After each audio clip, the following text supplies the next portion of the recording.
Conselho Ministro autoriza o Ministério da Juventude, Desporto e Cultura, o FFTL, celebra acordo a reabilitar estádio município dele na construção do estádio de futebol Fone.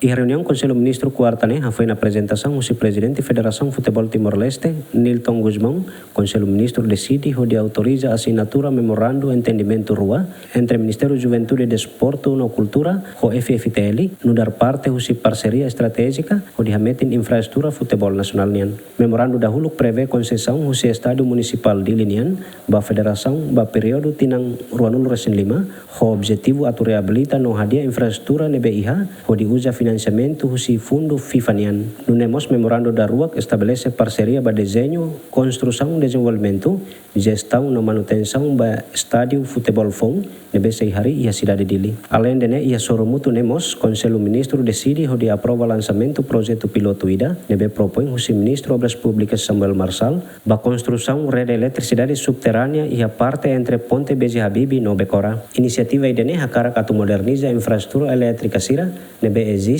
hadia fornecimento energia nian, no ha menos risco sira nebe relaciona ho redes elétricas e haleten, liu-liu ia situação udan, aning no railakan ka asidentes. Adair Jimenez, Bemida Jimenez GMN.